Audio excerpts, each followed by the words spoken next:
اتحركنا على دهب واللي موقعها في مصر وبالتحديد في شبه جزيرة سيناء.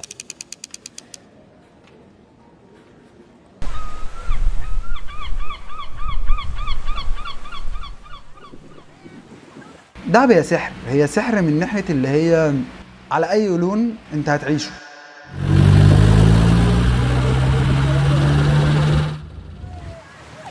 احنا بنقول عليها لنفسنا مصحة، الناس بتيجي تتعالج نفسيا هنا. مصحة مفتوحة للحياة كلها.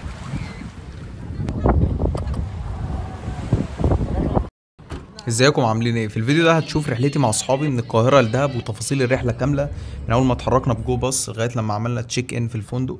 بعد كده نزلنا اتمشينا على الممشى بتاع دهب وعملنا انشطه اكتر، اشترينا حاجات وكلنا وكلام زي كده. فخليك معانا عشان تشوف كل ما هو جديد وحصري.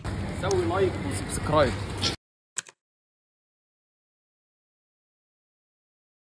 يومنا بدأ انا واصحابي لما اتجمعنا وخدنا اوبر على موقف جو باص اللي في عبد المنعم رياض.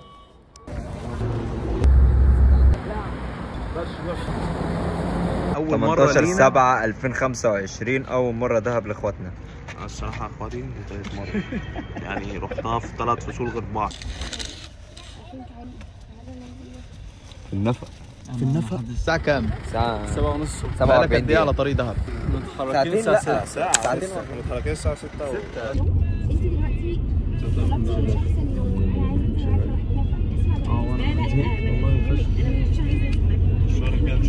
بص دلوقتي فيها اوبشن نعمل بتلف.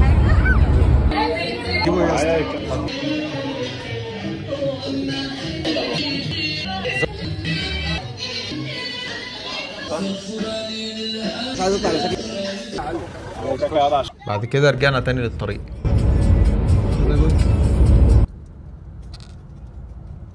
اول ما هتبتدي تخش على دهب هتشوف شويه جبال من احسن الجبال اللي هتشوفها في حياتك تقريبا. هي الجبال اللي بنحطها خلفيات على التليفونات والكمبيوتر يعني. بالنسبه لسعر الكرسي في جو باص من القاهره لدهب، كنا رايحين بجو باص ميني، كان السعر 575 جنيه للفرد. بالنسبه بقى لتجربه السفر في جو باص، فهياك ان انت تاخد الكنبه اللي ورا، يعني القعده فيها مش كويسه، ضيقه، التكييف مش واصل كويس، كل شويه كنا نطلب من السواق ان هو يعلي التكييف، يقول ده اخر التكييف. يعني انا من رايي الشخصي المفروض الكراسي بتاعت الكنبه اللي ورا دي يكون سعرها ارخص من سعر الكراسي العربيه، لان القعده فيها كانت صعبه جدا، تجربه السفر كانت متعبه مش مريحه. اعمل حسابك وانت مسافر دهب، سفر مدته بتوصل تقريبا ل9 ساعات، يعني اضمن ان انت تبقى راكب ركوبه مريحه عشان ما تكرهش الطريق وما تكره، لان الطريق حلو وفيه جبال وفيه مشاهد حلوه ممكن تشوفها، ما تبقاش متقدر يعني. طبعا برضو حابب انوه ان ده رايي الشخصي اللي ممكن يكون تجربتي تختلف عن تجربه اي حد تاني، بس حبيت اقوله على اساس لو في حد هيستفيد ما يقعش في نفس الغلطه اللي احنا غلطناها يعني. بعد كده وصلنا، واول ما توصل هتلاقي العربيات اللي هي النص نقل دي زي اللي احنا كنا بنتفق معاها دي، اللي هي توصلك لاي حته في دهب، هتلاقيها منتشره جدا هناك، ومتوسط اجرتها بتكون تقريبا من 100 ل 150 جنيه يعني. ودي خدناها من مكان ما وقفنا عند جو باص لغايه الفندق. قلنا يعني فاهم لسه جاي من سفر وبتاع والدنيا حر. الله يبارك لك 100 والله كتير قوي. هي مش قصه فرده، المسافه قليله قوي. فرد 25 على اساس ايه برضه؟ اتفضل يا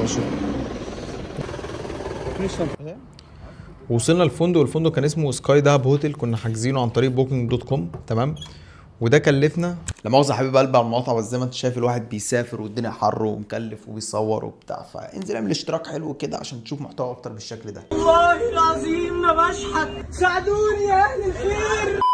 حجزنا زي غرفه استوديو كده فيها 4 سراير مكيفه، وفيها زي قعده صغيره وتلفزيون صغير، وبعد كده مطبخ صغير كده، بعد كده حمام برضو متوسط. والغرفه دي كلفتنا في الليله ال4 سراير ب 1800 جنيه، يعني الواحد دفع 450 جنيه. بعد كده اتحركنا على مطعم المصريين عشان نجيب شويه فطار حلو كده بعد السفر الطويل، سفر وصل ل9 ساعات تقريبا. كانت بقى يا اسطى لسه برضه على فكرة فيها جانب كتير جدا عشان هي تعرف كده. بعد كده رحت صليت في زي جامع وسط بيوت العرب، وبيقولوا عليه هناك زاويه، استغربت جدا من الاسم، كان بالنسبه لي جديد يعني. وروني الاول. ادينا شويه نوم حلوين قوي بقى عشان يغسلوا ال9 ساعات سفر بتوع اليوم. اتحركنا على الممشى بتاع دهب بقى على طول، وميزه الفندق ده ان هو كان جنب الممشى على طول، يعني تقريبا 5 دقايق مشي تلاقي نفسك بقيت في الممشى. حيثما بقى المحافظ الجلد والحاجات سيفونيرز وحاجات كتير قوي ممكن تشتريها مثلا لاصحابك ولاي حد انت بتحبه وانت راجع من دهب. والاسعار على فكره هناك كانت عاديه جدا، يعني اسعار كانت متوسط، ممكن تلاقي حاجه مثلا بتبدا من 50 جنيه و100 جنيه عادي جدا، يعني البرواز اللي فيه ده تقريبا كان ب 100 جنيه. بعد كده رحت على مطعم اسمه سيتي برجر، وده هتلاقيه في وسط الممشى بتاع دهب.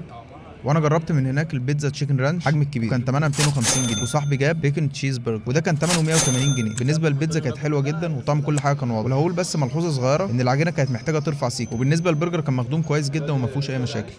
عادي عادي اكن البيتزا موجوده يعني. بص تخيلوا ان هي موجوده يا جماعه. كنا مش عارف تاكل المونتاج. احط بيتزا في المونتاج وناكل منها يا سلام.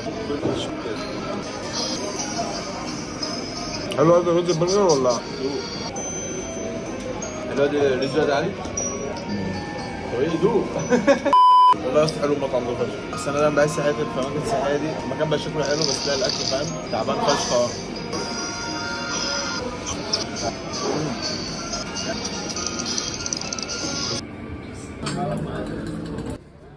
وده كافيه اسمه افري داي. الكافيه ده مشهور جدا على فكره هناك، هتلاقي التيك توك والريلز على انستجرام وكلام زي كده مغرقين الدنيا عليه. حاولنا ان احنا نقعد عليه بس كان كل الاماكن اللي على البحر مليانه، فاشتريت لي قهوه من هناك ب 60 جنيه كل واحد جاب مشروبه وتمشينا بقى في الممشى.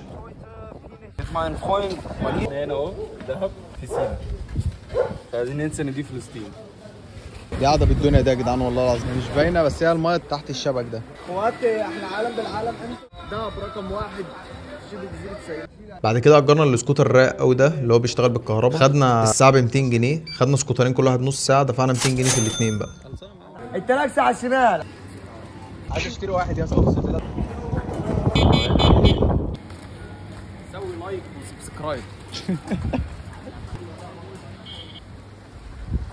اخواتي احلى عالم بالعالم. السلام عليكم. لما تشغلهم كنا حد خمس. اخواتي احلى عالم بالعالم. العالم بالعالم. بعد كده اشتريت بنطلون السنجاب ده وكلفني 200 جنيه، ولازم لو رحت دهب تجيب لك واحد من هناك، شكله غريب جدا في الرجل يعني. هو اصلا بتحس ان الرجل. بعد كده سهرنا شويه لغايه لما الساعه جت 6 الصبح وخدنا العربيه دي اللي قابلتنا بالصدفه، والعربيه دي هتلاقيها شغاله هناك على فكره زي التاكسي بالظبط في القاهره كده يعني. عجبني جدا الركوب فيها وتجربه المغامره كده وهي بتجري وانت راكب ورا، يعني انت ممكن تقعد طبعا على الكراسي بس انا حبيت اقعد ورا يعني عشان اشوف الايه الجبال واكتشف المدينه اكتر يعني. ورحنا على شاطئ اللاجون، ولو رحت دهب ضروري ان انت تروح شاطئ اللاجون يعني ما ينفعش تفوت. ميكس بين الميه والجبال والشمس في وقت الشروق، تحفه فنيه والله العظيم يعني. كده يكون اول جزء من السفريه خلص، استنوا الجزء الثاني ان شاء الله هينزل على طول. ولو مهتم بمحتوى السفر والخروجات وتجارب الحياه فما تنساش تعمل لي اشتراك، تديني لايك حلو كده عشان تشوف محتوى اكتر بالشكل ده، والسلام.